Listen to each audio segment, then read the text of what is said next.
And 24 cars go roaring down to turn one for the final time this season to start an hour and a half of racing. And Rebecci has got that inside line. Topinka will be looking around the outside into turn one, and he does! Topinka takes the race lead right from the get-go. Further down, we've got Jordan trying to make his way past Peters. A little further down, he's around the outside. Oh my goodness, and there's Limburgs going all the way around into the wall. And there is chaos now up here at the top of the grid. Peters got past Jordan. Now how about further down? There is Hosko making a move on Hamasi. There's a little bit of touch there, a little bit of argy-bargy, and he's still down the inside as they head through turn 5. Still side by side now into turn 6. That fast left-hander, but looks like Hosko has to go the long way around. Jackson not too far. Oh my goodness, looks like someone just dropped a couple of positions. There's Manchip. Here's Dutton now making his way past Jackson. This is for the Pro Class Championship. Dutton now down the inside into turn 1. Will he keep it there? Redhead in the background making a move as well. And Jackson just runs out completely wide. Comes the cover off. Manchip is in a completely different class, but there we go. Jackson has unfortunately lost 2 positions in the process of going through 2 corners, turns 1 and 2, but he's around the outside now into turn 4, and he's still there. He's still trying to defend from Manship, but looks like the grid has finally started to settle down. It's literally 2 or 3 laps into the race, but I'm sure we'll have plenty of action to watch later on. But I'm astounded at how quickly Topinka managed to get past. There's Manship going wide. Here's Redhead now round the outside into the right-hander for the race lead. They're still side by side as they go through turn 11. This is suddenly a battle for the race lead developing. Redhead now going round the outside of turn 12. It's going to be tight, but Manship backs out, and that is Redhead into the lead for the Pro-Am class here at Valencia today. And he's going round the outside of Pinel as well, who is quasi choosing to stay down the inside. And there's Osduru with a massive send on Manship. What is happening? Manship is just toppling down the grid. Here is Taylor now looking for a position as well. He's right up behind him. He's got that slipstream. Not quite close enough for a move, but Pinel ahead is also having to try and defend. But there's Redhead just getting past as well.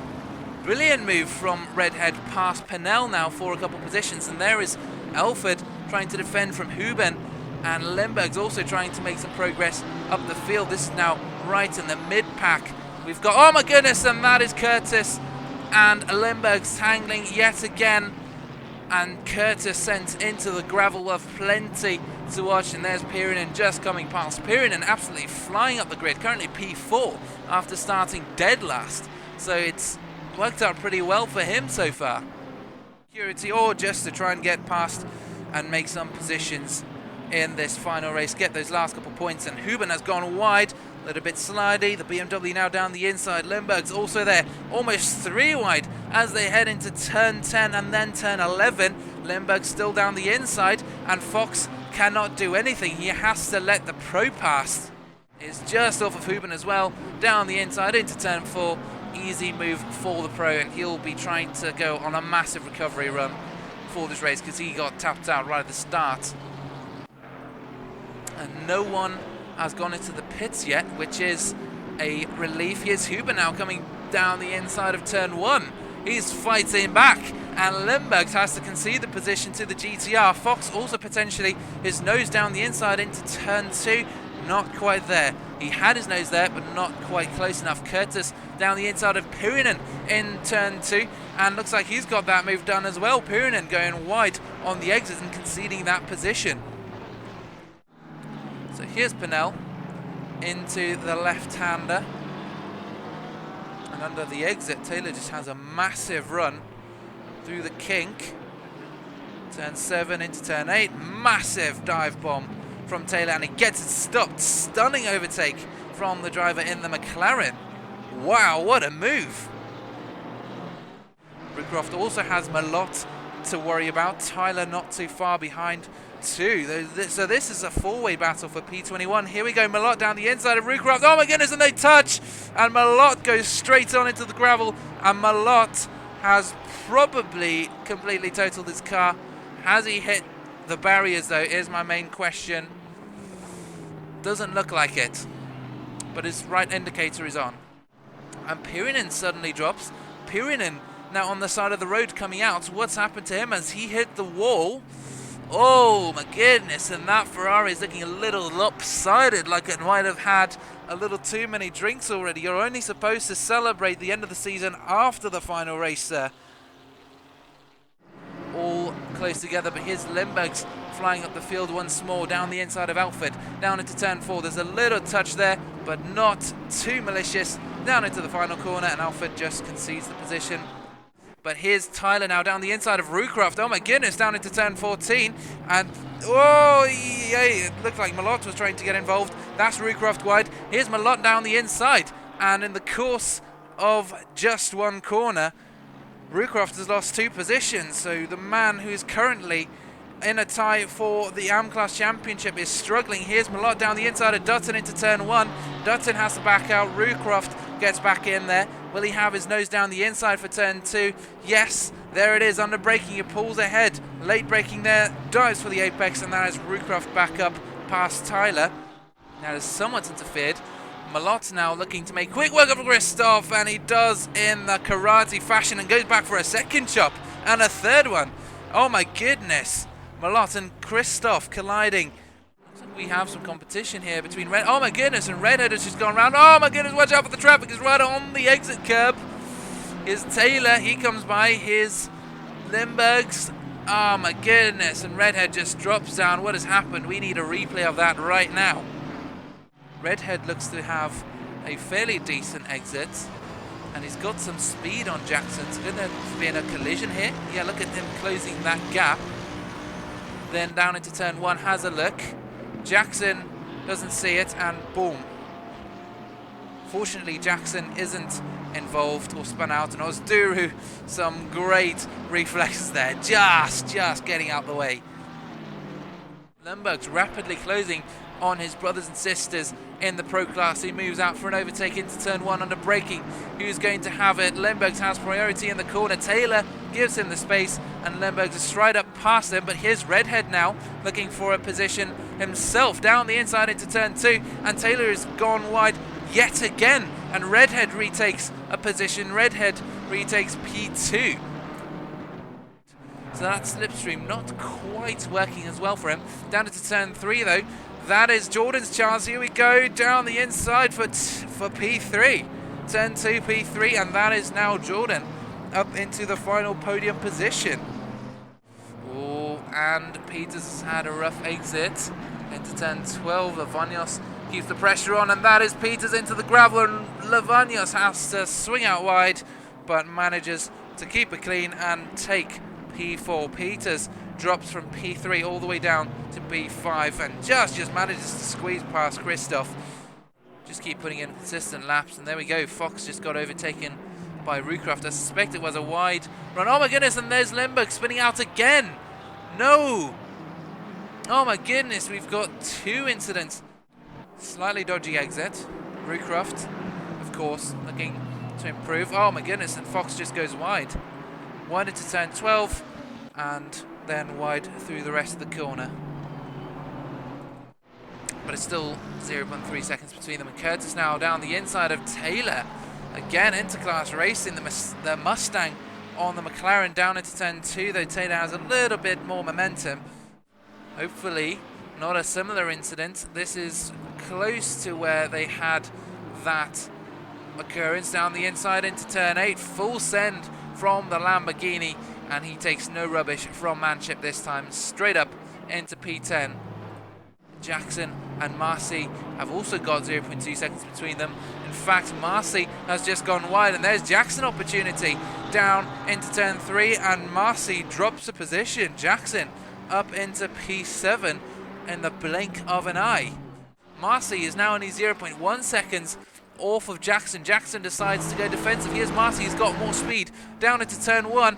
Here we go, and Marcy seems to be slightly ahead, but Jackson has that defensive line down into turn 1. They both just give each other enough space. Oh my goodness, and that's Jackson spun out by Marcy, and Dutton comes past Marcy as well.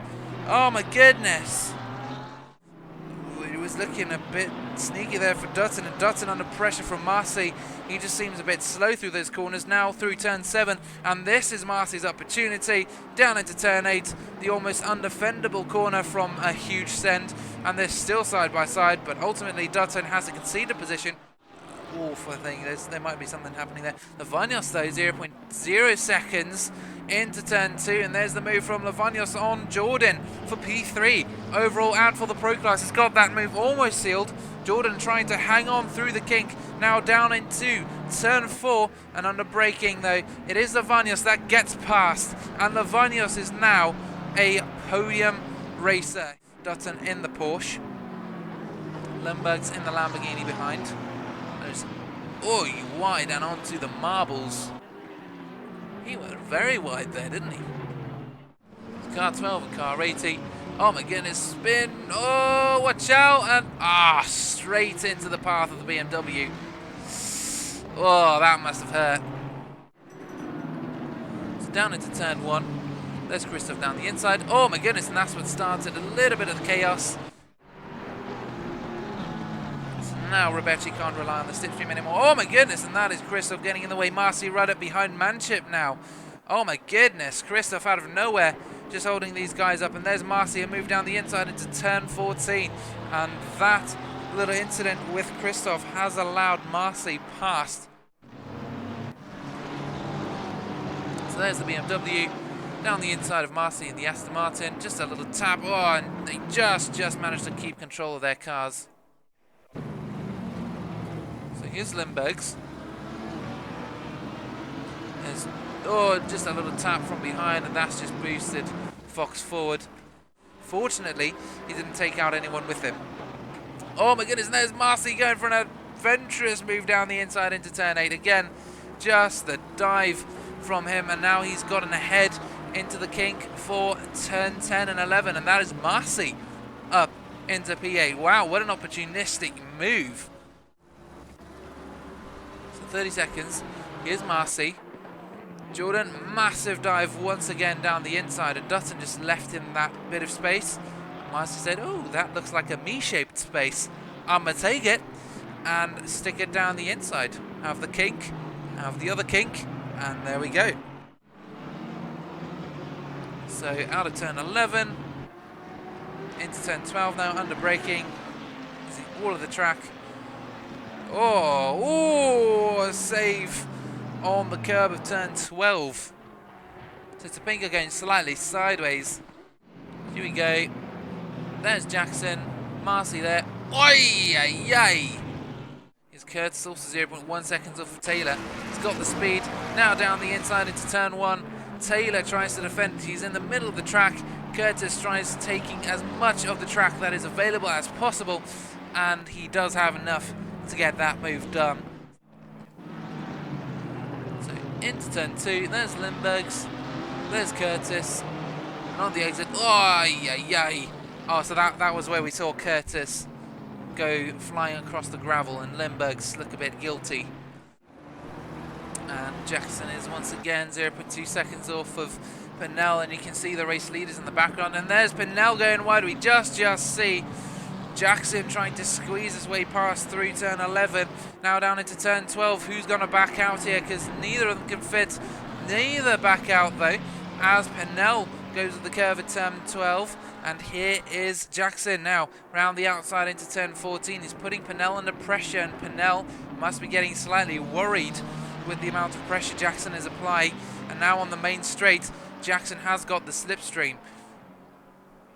And you can see Pennell trying to make it as difficult for him as possible, but here is Jackson allowing the two race leaders through. Oh, and here is Pennell. It's a slow exit from him, and here's Jackson now around the outside into turn 2, and that is Jackson pretty much clear as they head into the left-hander, but he's left a hole big enough for Pennell to slip into, a hole big enough for a BMW to fit in, and he's just left that gap still into turn 4, and that is Jackson then finally ahead of Pennell. So here we go. Yes, there's Redhead in the background going down the inside, and boom, takes himself out. And Jackson with a little slide, but he's all okay. So there we go. There's Malott. I guess it's tied up. Oh my goodness gracious! Oi, yay, yay, yay, yay! I think that's what put Malott into the pits. That must be worth about 5 days worth of repair. Oh, yay, yay! Oh, yee. So through the kink. Oh, this was that incident. Just absolutely flies down the inside. So Christoph in the blue Ferrari. And, oh, just doesn't see him. Fortunately, no massive contact there at stake. And they still just went for it. They still just fought. And here is... Oh, you... Woo! That was close. And, oh, Dutton just also stays out of the way. Oh, my goodness. I need to watch that again. That was nuts. Tense moments now, 4 minutes remaining in the race. We are getting there. The excitement is building. There is Rebecci virtually down the inside of Topinka. He's just had enough space. I'm sure they touched there. There was a little bit of contact. Now down into the left-hander, and they just squeezed by. There's Rebecci going through the left-hander, and Rebecci takes the race lead. Brilliant overtake, forcing his way past. Now it's just a question of whether he can stay ahead and whether he'll get a penalty or not, because last time he got ahead of Topinka, he got a 30-second penalty anyways, and there is a collision between them. So, oh, there we go, full send from Topinka down into turn 14. On the exit though, Rebecci's got the inside line. How do their exits compare? Oh my goodness, fighting here for the race lead on the final 3 minutes of the lap. And Rebecci is fighting for his second race win of the season. Topinka fighting for yet another one down the inside. And Rebecci goes round the outside. Here's Topinka making a send. They're both just keeping it within track limits. And Rebecci loses that position. Topinka back up into the race lead. Some brilliant battling here for the race lead. So here's Rucroft. And there's Hosker going wide. Hosker comes back in. Oh, yeah, he's spun around by Rucroft. Only 2 corners to go until the end of the Season 4 GT3 Championship. And for the first time in HSR Motorsport history, we have a 2-time GT3 champion. Topinka wins the GT3 Season 4 Championship. He started off the season with familiar dominance, and despite the late season efforts of his rivals, both old and new, takes his second championship victory.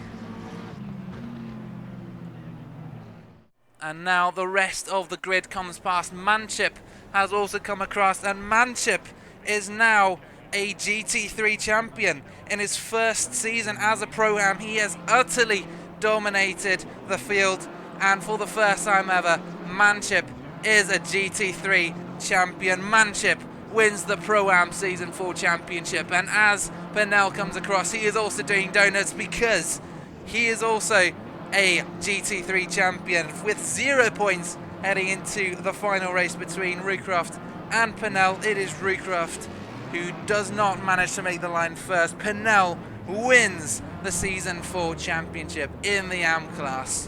What a performance from him today. I'm sure there will be celebrations all night tonight for these 3 drivers. Topinka, Manchip and Pernell, your new GT3 champions.